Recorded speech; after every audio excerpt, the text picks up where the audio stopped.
salut à tous, j'espère que vous allez bien. Je vous retrouve aujourd'hui pour un nouveau book haul sur la chaîne.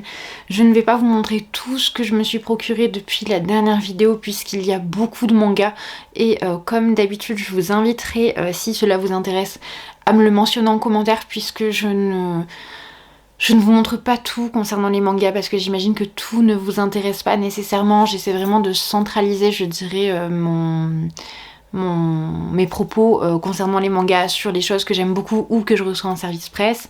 Mais vraiment, n'hésitez pas à me mentionner si tout vous intéresse, auquel cas je vous montrerai tout. Je vais quand même vous en montrer quelques-uns puisque j'en ai lu certains que j'ai déjà beaucoup aimés, donc je suis plutôt contente de les mentionner plusieurs fois sur la chaîne. Et concernant les autres mangas, en revanche, ce sera des mangas que j'ai reçus en service presse. Et on va donc commencer immédiatement avec les services presse et avec...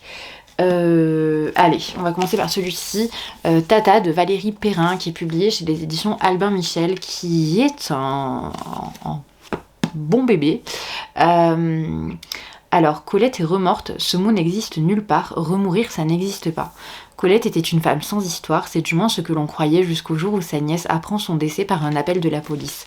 Car Colette, sa tante unique, a déjà été enterrée il y a 3 ans. Avec ce roman virtuose où s'entrelacent destin et intrigue palpitantes, Valérie Perrin, extraordinaire conteuse de nos vies, signe son grand retour. J'étais persuadée que Valérie Perrin était l'autrice d'un ouvrage dont je vous ai parlé récemment, qui concerne le chant des oiseaux, la reproduction des chants des oiseaux par des enfants sur la côte normande. Je ne me souviens plus du titre, je vous mettrai une photo par ici si je le retrouve. Il se trouve que ce n'est pas le cas, c'est en revanche l'autrice de Changer l'eau des fleurs, ou Il faut changer l'eau des fleurs, je ne sais plus, que je n'ai jamais lu. Donc ce sera ma découverte de l'autrice et j'espère que je serai surprise agréablement puisque tout ne m'a pas convaincue dans la rentrée littéraire d'Albin Michel.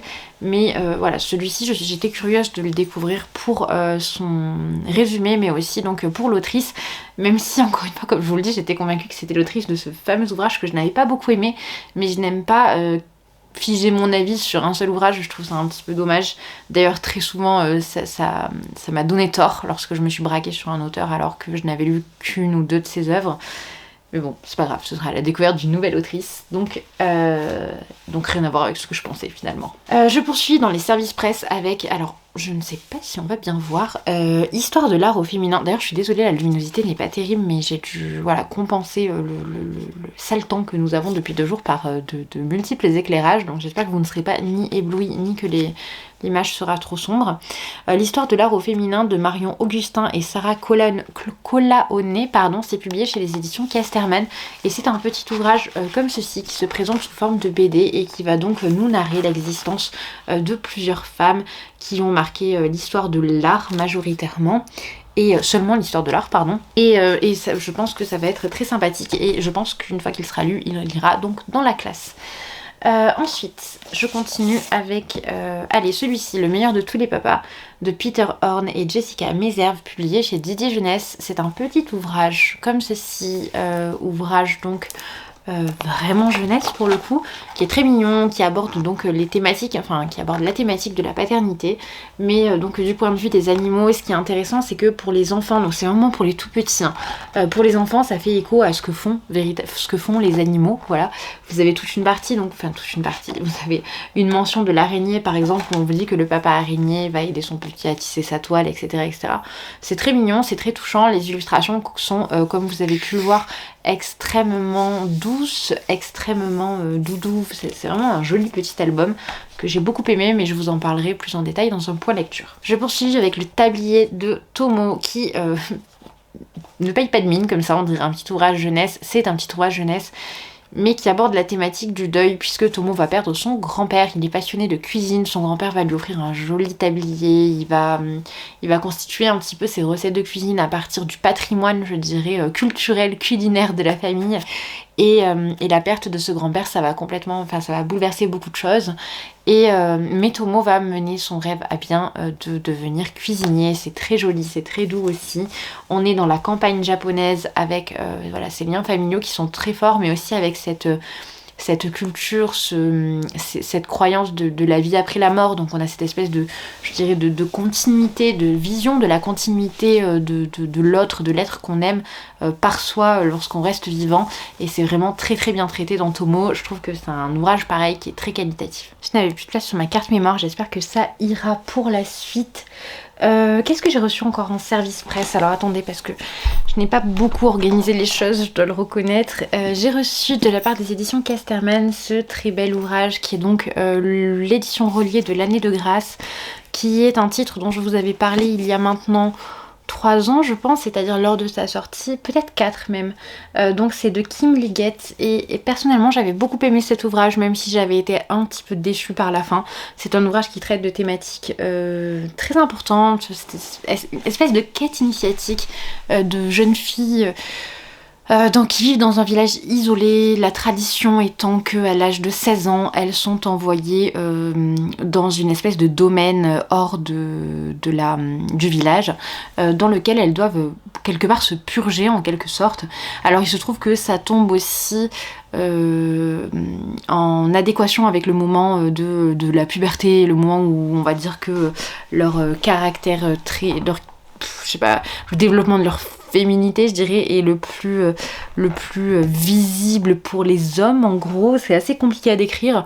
En tout cas, on sent cette pression que mettent les hommes sur ces jeunes femmes à ce moment-là, et on sent aussi que les femmes plus matures ont cette tendance à juger ces jeunes femmes et à vraiment leur vouer une sorte de haine. C'est assez étonnant.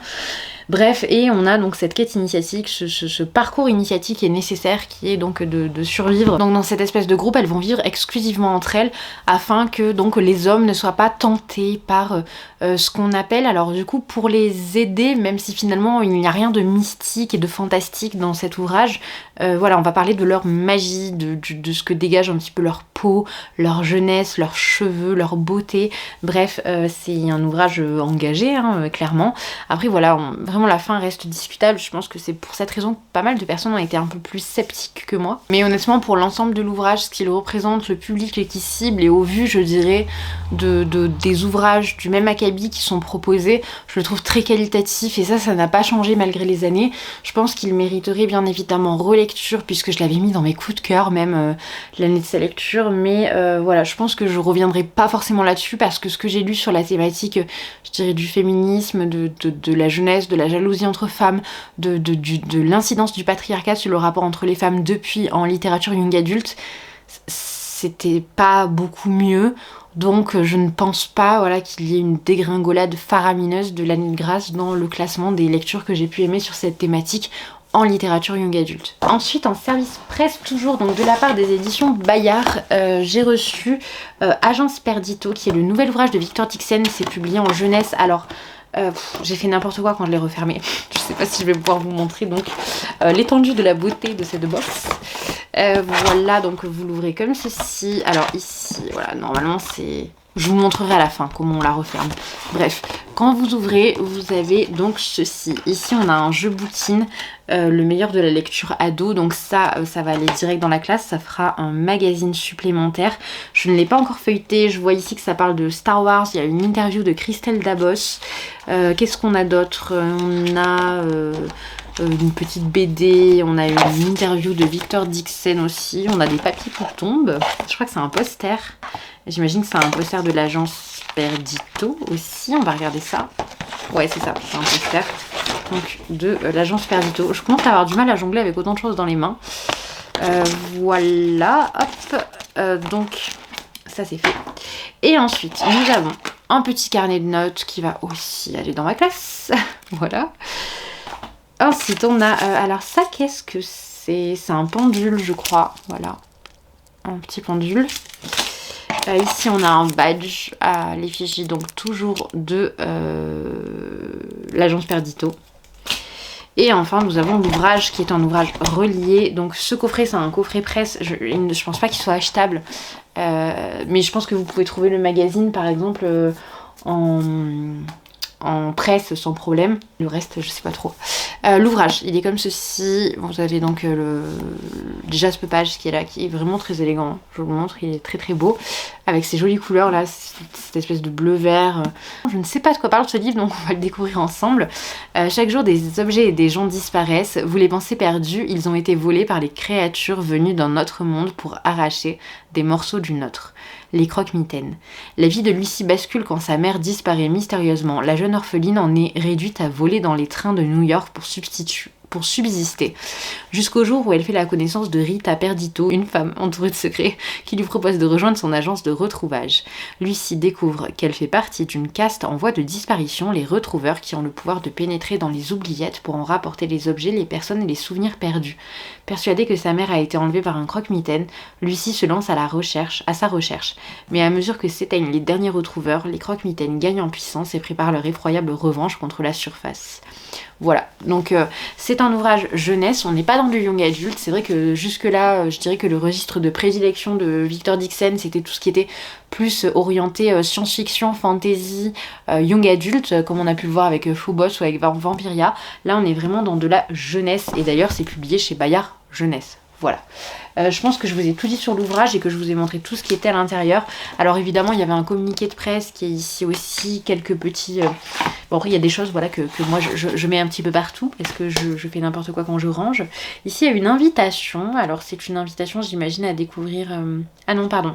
Oui, c'est une invitation à une assemblée générale de la Guilde des Retrouveurs le vendredi 27 septembre. Je crois que je filme une semaine avant. Ouais, je filme une semaine avant, mais je ne pense pas pouvoir m'y rendre. Bref, bon, ça avait l'air plutôt sympa. J'aurais bien revu Victor Dixon, mais je pense que ce sera pas possible. Le trajet est beaucoup trop long. Voilà, je crois que j'ai terminé avec les services presse. Ouais, j'ai terminé avec les services presse, si tout va bien. Je vais passer au manga. J'ai trouvé donc les 6 premiers tomes de Kazane, qui est donc Kazane la voleuse de visage. Donc, de ce que j'en sais, parce que là, ça fait partie des mangas que je vous présente. Je vous le présente parce que je suis convaincue que je vais apprécier, mais je ne les ai pas encore lus. Tout le reste, je l'ai déjà lu, donc vous aurez un avis assez rapide. Je les ai déjà lus ou je connais déjà les histoires de façon assez complète, je dirais. Donc Kazane, la voleuse de visage, c'est l'histoire donc d'une jeune fille qui se trouve hideuse, qui va hériter de sa mère un rouge à lèvres et une lettre, me semble-t-il, dans laquelle sa mère lui dit voilà, si un jour vraiment tu n'en peux plus, sache que tu peux mettre ce rouge à lèvres sur tes lèvres, déposer un baiser sur quelqu'un et voilà, et il se passera quelque chose. Et en fait Kazane se rend compte à partir de là qu'elle a le pouvoir de voler les visages. C'est l'intrigue initiale de ce titre-là. Je ne vais pas vous en dire plus parce que je n'en sais pas plus. En revanche, c'est publié chez les éditions Kyun.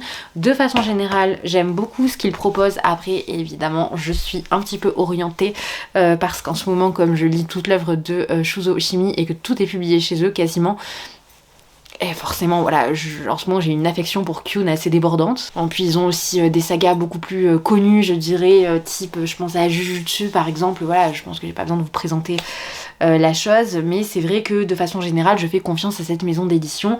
Et ça faisait un moment que Kazane me tentait, et il me semble d'ailleurs que la saga est maintenant terminée en 15 volumes. Si je me trompe, je me corrigerai juste ici. Je poursuis avec une... Bon, alors j'ai pas aimé, mais je vous le mentionne quand même. Je m'étais pris les 4 premiers tomes de Shigahime que j'avais trouvé sur Vinted. Franchement, je n'adhère pas du tout. Autant, je trouve que les dessins sont vraiment très très jolis. Je vais vous en montrer quelques-uns, mais je vais essayer de pas tomber sur des scènes trop explicites, que ce soit au sens du gore ou au sens de l'exhibition, voilà, des personnages. Donc là, on a la partie couleur qui est ici. Et ensuite, sur la partie noir et blanc, quelque chose de... Voilà, on est sur quelque chose d'un petit peu plus soft ici. Mais voilà, c'est beaucoup trop... En fait, pour moi, le gore dessert complètement l'histoire parce que l'histoire n'est pas assez approfondie. Alors certes, j'avais que 4 tomes, j'en ai lu 1 et demi et ça m'a suffi, je n'ai pas envie de lire la suite. Je trouve que l'histoire n'est pas... En fait, c'est trop explicite pour moi d'un point de vue des graphismes et pas assez d'un point de vue de l'histoire, et de ce fait, je ne m'y retrouve pas, donc je ne continuerai pas cette saga. C'était chez Mangetsu. Chez Mangetsu aussi, je me suis procuré un Mother Parasite de Sato Hirohisa. Et alors là, pour le coup, c'était vraiment dans l'espoir, mais je pense que l'espoir, il va être souvent déçu, de retrouver quelque chose qui s'apparenterait un petit peu au lien du sang de Shuzo Oshimi, dont je vous parlais juste avant. Mais c'est pas exactement la même chose. Alors c'est intéressant aussi, et d'ailleurs je vais continuer la saga, mais c'est différent, c'est beaucoup plus... Alors encore une fois, on est dans des images qui sont beaucoup plus explicites et je trouve que c'est pas forcément nécessaire quand on veut jouer sur l'horreur, je dirais, psychologique, sur la manipulation, sur le fait de tordre un petit peu les émotions, les sentiments et la psyché des protagonistes qu'on a en face de nous. Voilà, malheureusement, ça table un petit peu trop sur l'aspect explicite de l'image et encore une fois, ce n'est pas une chose à laquelle j'adhère pleinement, malheureusement. En manga toujours, Mon mari dort dans le congélateur, ça j'ai adoré. Donc c'est de Misaki Yasuki au scénario et d'Yaku Takara aux illustrations, parce qu'à l'initiale, ce manga, donc c'est une duologie, c'est terminé en 2 tomes. C'est une nouvelle qui a donc été adaptée en manga ici et qui va être prochainement adaptée en série. Alors j'ignore si ce sera une série en animé ou si ce sera une série série. Je suis un peu trop basse là, voilà. Donc j'ignore de quelle façon les choses vont être présentées, mais en tout cas l'histoire est vraiment très intéressante. On est dans une espèce de thriller qui fait un petit peu vaguement penser à Gone Girl. Les thématiques sont pas exactement les mêmes, mais je dirais l'ambiance qui plane un petit peu sur les protagonistes et sur le lecteur quand il est immergé dans l'histoire, ça s'apparente un petit peu à ce type de récit. Ouais, je pense vraiment à un film de David Fincher en fait en lisant ces livres là. La particularité c'est que voilà, il va y avoir un ressort narratif qui est assez inattendu, qui est très très bien mené par l'autrice, ce qui fait que j'ai beaucoup apprécié cette duologie et que je vous la recommande. Dans cette histoire, on suit donc Nana, qui est mariée avec Ryo, qui est un homme violent qu'elle va finir par tuer. Elle va le tuer dans un accès de désespoir. Elle a toujours rêvé de rester mariée avec l'homme parfait, et d'ailleurs elle pensait à l'initiale que cet homme était l'homme parfait. Malheureusement, les choses se sont retournées contre elle. Cet homme est absolument infâme, infect, il se moque d'elle, il la frappe, il l'humilie, il l'isole aussi de son entourage. Et voilà, bon, il va se passer quelque chose qui va faire que tout va changer. En l'occurrence, elle le tue, mais il va revenir. Alors sous quelle forme, comment, pourquoi? Elle va se poser beaucoup de questions et on va voilà être un petit peu dans l'interrogation de est-ce qu'on est en face d'un personnage qui devient fou, est-ce que véritablement il se passe quelque chose de fantastique, ou est-ce que ou est-ce que c'est autre chose. Et c'est vraiment très très bien fait. Je vous recommande vivement cette duologie si vous êtes tenté par l'histoire. De toute façon, je vous en reparlerai en point lecture. Je poursuis avec Ring 0 et Ring 1. Bon, je pense que vous connaissez les histoires. Je vous mettrai les photos des films juste ici, donc les films japonais et américains, même si voilà, je vous recommande vivement de voir la version japonaise. Je n'ai jamais lu les mangas, donc c'était l'occasion. Ils étaient très peu chers, je crois que... ouais, ils étaient pas chers, parce que je les ai trouvés d'occasion dans une boutique allemande. Je ne me souviens plus exactement des prix, mais très peu onéreux.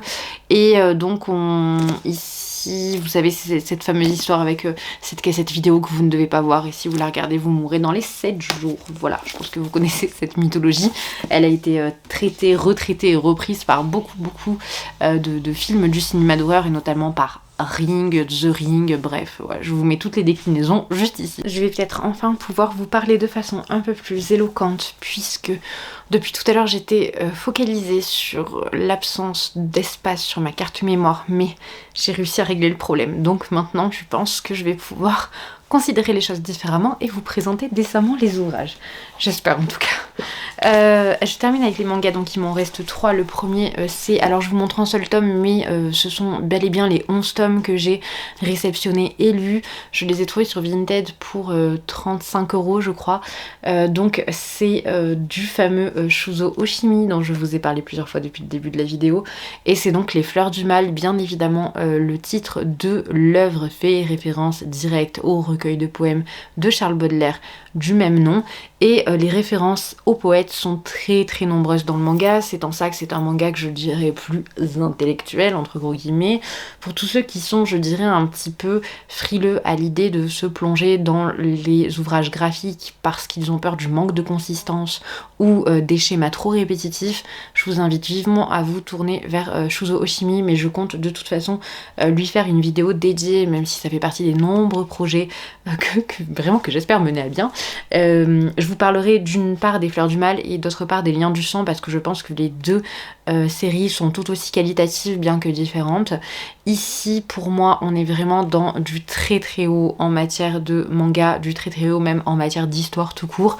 Shuzo Oshimi nous fait part notamment de son expérience du harcèlement scolaire, mais ça dépasse de très très loin tout ça, puisqu'on va vraiment rentrer dans, je dirais, une espèce d'immersion pleine et entière dans les rapports des adolescents. Ça, c'est la première chose. Mais surtout, on va parler d'autre chose qui, je trouve, est bien plus prégnant, bien plus palpable et visible à tout âge de la vie.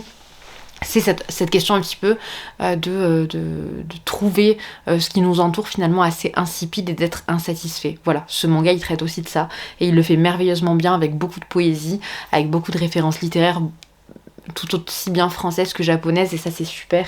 Bref, j'ai adoré, même si je suis pas là pour vous donner mon avis, en tout cas j'ai adoré, je vous parlerai plus en détail de ça dans un avis lecture encore une fois.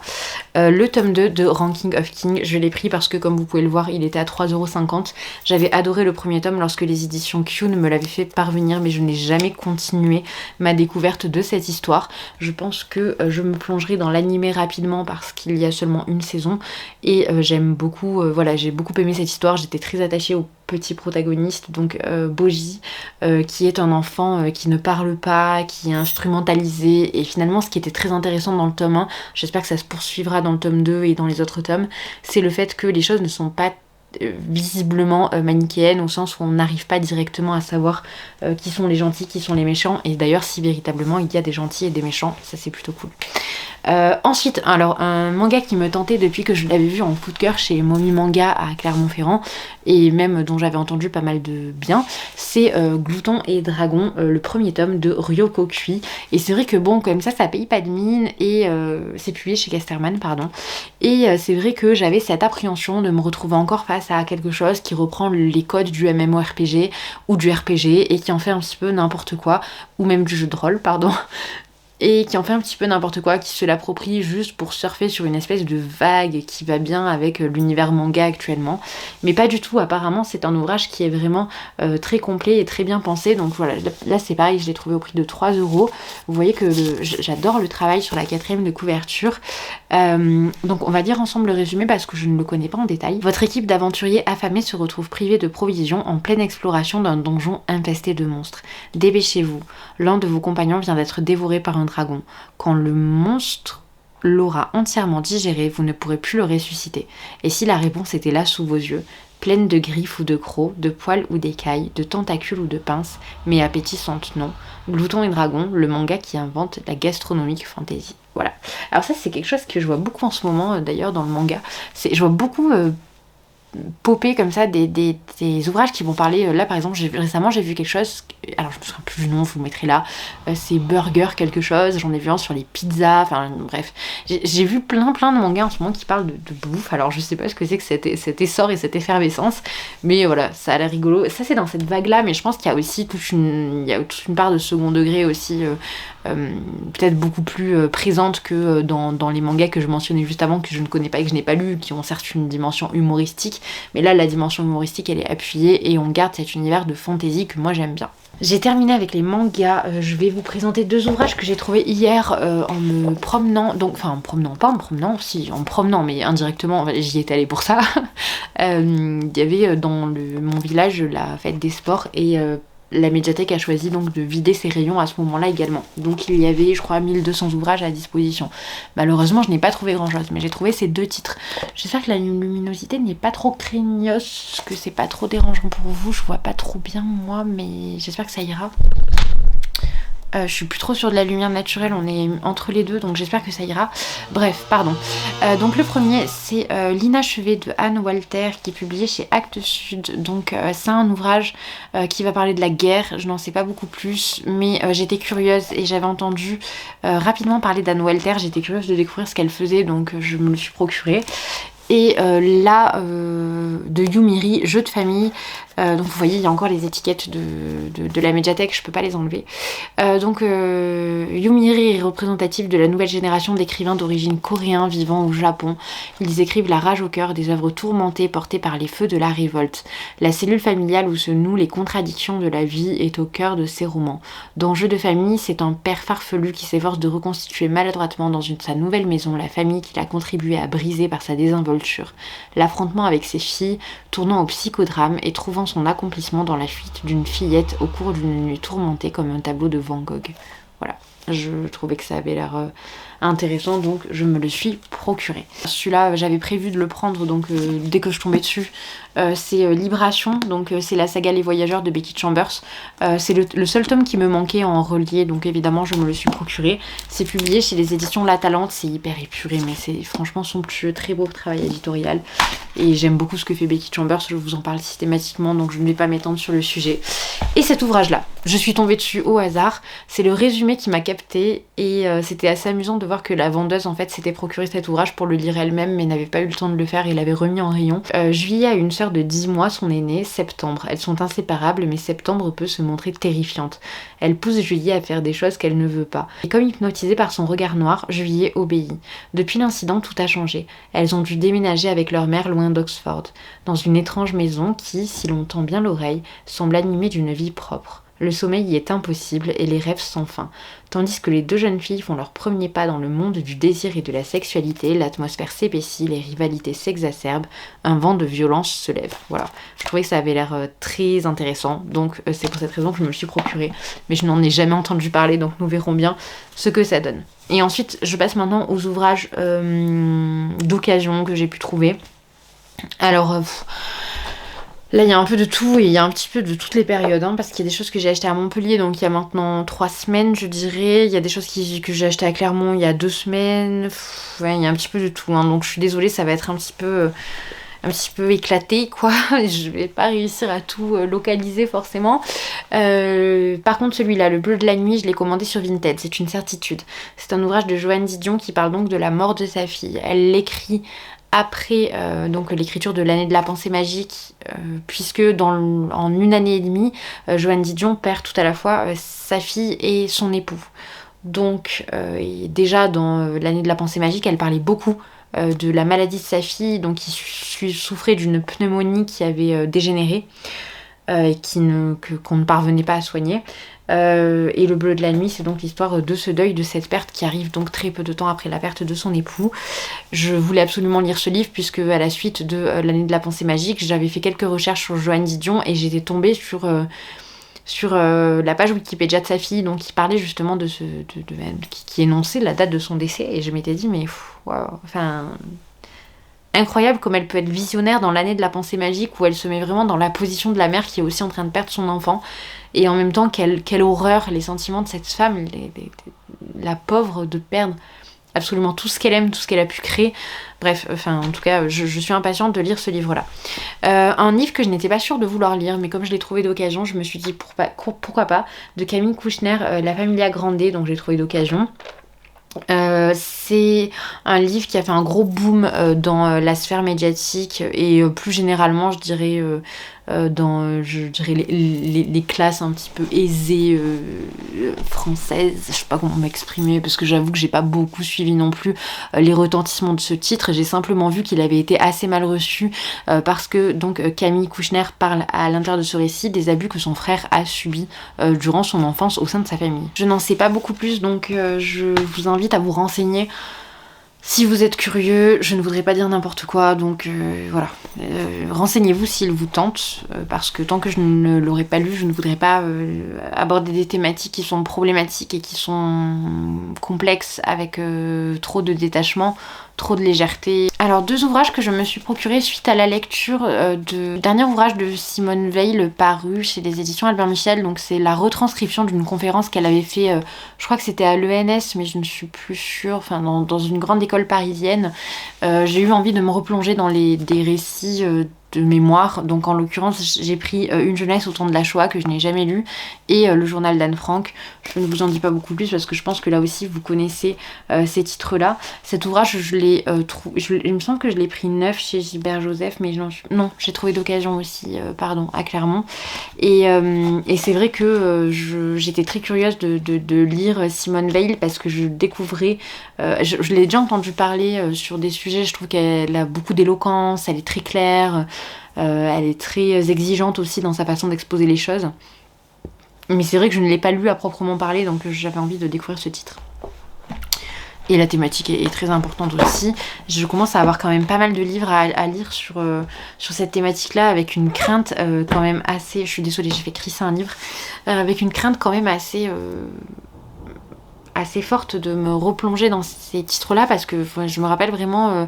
l'explosion que ça avait été dans ma vie de lire Si c'est un homme de Primo Levi, et c'est vrai que j'appréhende un petit peu donc de retourner dans ces titres là, même si je pense que c'est nécessaire aussi.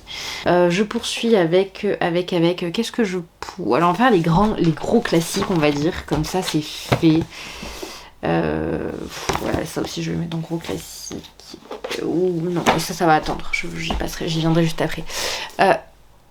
Les éclairs sont terrifiants depuis tout à l'heure. Le général du roi de Daphné du Maurier, publié ici chez Phébus Libretto. Donc je l'ai pris parce qu'il était à 5 €, donc très peu cher comparativement au prix neuf qui est de 10,50 €. Donc c'est pour cette raison que je l'ai pris. C'est un ouvrage donc de Daphné du Maurier que je n'ai toujours pas lu. Voilà, c'est pour cette raison que je me le suis procuré. Donc quel rôle reste-t-il à la femme quand les hommes sont en guerre? C'est à cette question vieille comme Homère que répond ce roman violemment secoué par l'histoire.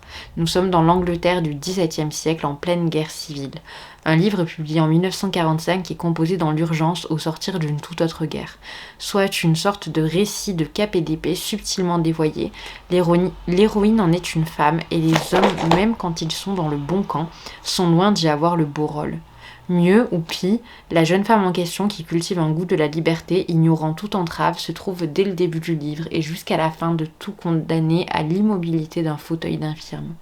Une troublante méditation sur la fidélité et l'honneur qui, poussés à leur extrême, n'hésitent pas à courir le plus beau risque, celui de l'indignité. L'un des plus grands livres de Daphné du Maurier. Voilà. Ensuite, Les rêveries du promeneur solitaire que j'ai repris afin de l'annoter dans le cadre d'une vidéo aussi que j'aimerais faire qui va être dédiée à la littérature romantique, mais je dirais aux prémices un petit peu du romantisme, puisque j'ai enfin lu Les souffrances du jeune Werther. Il y était temps, j'ai envie de dire, parce que ça fait des années que je me donne l'objectif de lire ce titre, donc je me suis enfin lancée. Je suis désolée, j'espère que le tonnerre ne s'attaque pas trop les oreilles. Mais donc voilà, Les rêveries du promeneur solitaire, c'est un récit que j'ai déjà fréquenté, donc on va dire que c'est un petit peu un retour aux sources, même presque, parce que quand même, je pense que c'est ce que j'ai le plus lu de Rousseau, parce que le reste a toujours été un petit peu complexe pour moi. J'ai eu beaucoup de mal à lier un lien avec cet auteur, certainement de par tout ce qu'il a pu faire, dire, les comportements qu'il a pu avoir envers ses enfants, etc. etc. Je sais pas, il y a un imaginaire autour de Rousseau qui ne me plaît pas du tout et qui m'empêche de me pencher, je dirais, sur ces titres-là avec une grande volonté. Les éclairs sont terrifiants, je ne sais pas si vous les voyez, mais ça fait peur. Le médecin de campagne de Balzac, bon je vous en dis pas plus, c'est encore une fois un des multiples des multiples livres constituant la comédie humaine. Je me le suis procuré parce qu'il était d'occasion. De toute façon, les Balzac, je me les procure que de cette façon-là parce qu'il n'y a aucune urgence. Je ne suis pas pressée de lire toute la comédie humaine. J'ai le temps dans la mesure où je n'ai toujours pas fini les Rougon-Macquart. Voilà. Pareil, celui-là, je l'ai pris parce qu'il était d'occasion et que c'est rare finalement de trouver des Dumas d'occasion dans ces nouvelles éditions-là. Donc La Reine Margot de Dumas, qui fait donc partie du cycle des... Non, pas du tout. J'allais vous dire n'importe quoi. Genre des 3 mousquetaires, mais pas du tout. La Reine Margot. Donc voilà. Des noces vermeilles de Marguerite de Valois et Henri de Navarre, prélude d'un massacre des protestants à la mort de Charles IX, baignant dans une rosée de sang. Les 2 années qui s'écoulent comptent parmi les plus cruelles de l'histoire de France.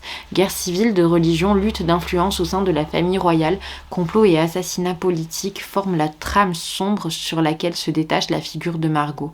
Beauté incomparable, dame galante, cette fille de France est aussi une femme de lettres doublée d'une redoutable politique.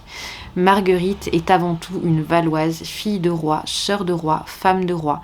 Et le brave Lamolle, ce jeune gentilhomme protestant réfugié dans l'alcôve royale pour échapper à ses assassins la nuit de la Saint-Barthélemy, sait que l'amour qu'il voue à cette perle le précipitera au cœur d'intrigues de pouvoir où la vie d'un homme n'a guère de poids. Voilà. Je n'ai entendu que du bien. Il faut déjà que je termine le conte de Monte Cristo. Après, on verra. Mais comme je suis tombée dessus d'occasion, encore une fois, j'en ai profité. Les vestiges du jour de Kazuo Ishiguro. C'est l'histoire d'un majordome. Voilà. Stevens a passé sa vie à servir les autres majordomes pendant les années 1930, de l'influent Lord Darlington, puis d'un riche américain. Les temps ont changé et il n'est plus certain de satisfaire son employeur jusqu'à ce qu'il parte en voyage avec Miss Kenton, l'ancienne gouvernante qu'il aurait pu aimer, et songe face à la campagne anglaise, au sens de sa loyauté et de ses choix passés. C'est un titre qui a été adapté en film, mais que je n'ai pas vu non plus, donc ce sera l'occasion, je pense, de faire une découverte groupée tout à la fois de l'œuvre littéraire et de l'œuvre cinématographique. Ensuite, un livre d'Otessa, Moschweg, une fois de plus, Nostalgie d'un autre monde. Je ne vais pas plus vous en parler, j'ai vraiment envie de me garder la surprise, je n'ai pas lu le résumé. Voilà, je l'ai vu en poche, je me suis dit que c'était pas mal parce que les ouvrages que j'ai d'Otessa Moschweg sont souvent en grand format et je les trouve assez peu confortable à la lecture, donc très honnêtement quand je les trouve en poche je suis plutôt contente. La Maison des damnés de Richard Matheson, qui je l'espère sera une de mes prochaines lectures parce qu'il me tente énormément. J'adore le synopsis. Passer une semaine dans une maison réputée hantée depuis 30 ans, telle est la mission confiée au docteur Barrett et à une des équipes de Spirit par un milliardaire mourant qui s'intéresse de près à la survie de l'âme. Mission que le parapsychologue s'empresse d'accepter, y voyant là l'occasion de triompher des maléfices et de vérifier ses théories scientifiques sur l'existence d'une vie après la mort. Arrivés sur place, les investigateurs se rendent compte que le lieu est à la hauteur de sa réputation. Résonnant des crimes et des orgies qu'elle a accueillies par le passé, la maison Belasco semblait n'attendre que.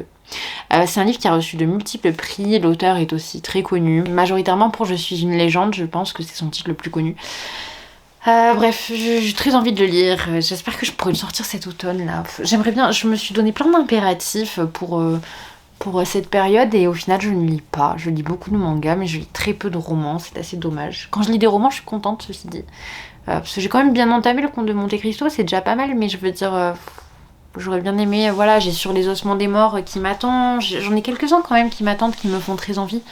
Et je diffère sans arrêt, c'est dommage. J'ai du mal à lire autant que je le voudrais. La maison dans l'impasse de Maria Messina, qui est un ouvrage qui va parler de la condition des femmes italiennes je crois que c'est au début du 20e, fin 19e. Et donc on va suivre deux sœurs qui vont vivre, donc l'une d'elles est mariée avec un homme, mais sa sœur est venue vivre avec eux. Et on va suivre finalement le quotidien de ces trois personnes et l'emprise donc de cet homme sur ces deux femmes et je dirais l'impact qu'il va avoir dans le développement de leur relation, de quelle façon aussi il va, je dirais, la fragiliser parce que tout du moins c'est ce que j'ai cru comprendre par le résumé. Ça a l'air très intéressant aussi à voir de quelle façon c'est traité. L'ouvrage est extrêmement bref donc j'espère que ça ne sera pas trop en surface. Je termine avec Marguerite Audoux et Marie-Claire. L'événement littéraire de l'année 1910 fut la publication de Marie-Claire de Marguerite Audoux. L'auteur, une couturière de 47 ans à demi aveugle et qu'on prétendit illettrée, y racontait son enfance de bergère orpheline en Sologne au début de la Troisième République. Parrainé et préfacé par Octave Mirbeau, le roman obtint le prix Femina, fut traduit en 7 langues et rendit Marguerite Audoux célèbre. Mais au-delà du phénomène publicitaire, ce livre révélait un écrivain d'une qualité rare. Sa prose, faite de sincérité et de simplicité, engendre une émotion inoubliable. Avec Marguerite Audoux, le petit peuple a pris la parole en son propre nom pour la première fois et il a du premier coup produit un chef-d'œuvre. Voilà. Je suis très curieuse de découvrir ce titre et très curieuse de découvrir cette autrice que je ne connais pas du tout. J'ai été intriguée par la présentation générale de l'œuvre. Et c'est tout pour ce book haul. J'ai l'impression que je suis allée extrêmement vite comparativement à d'habitude, donc je suis assez fière de moi. J'espère que vous avez fait quelques bonnes découvertes, que certains titres vous plaisent. Si vous en avez lu quelques-uns, pas mal, vous me dites tout en commentaire, c'est toujours un plaisir d'échanger avec vous, vous le savez. Les commentaires, c'est vraiment ce qui fait vivre les vidéos aussi, c'est vraiment ce qui aide au référencement, même si encore une fois, voilà, mon objectif n'est pas d'avoir un développement de la chaîne considérable, mais je trouve que c'est toujours sympa d'avoir vos opinions simplement, et aussi d'avoir un retour sur ce qui peut être produit sur la chaîne simplement. Quoi qu'il en soit, encore une fois, j'espère que la vidéo vous a plu, je vous souhaite une très bonne journée ou une très bonne soirée, je vous dis à bientôt.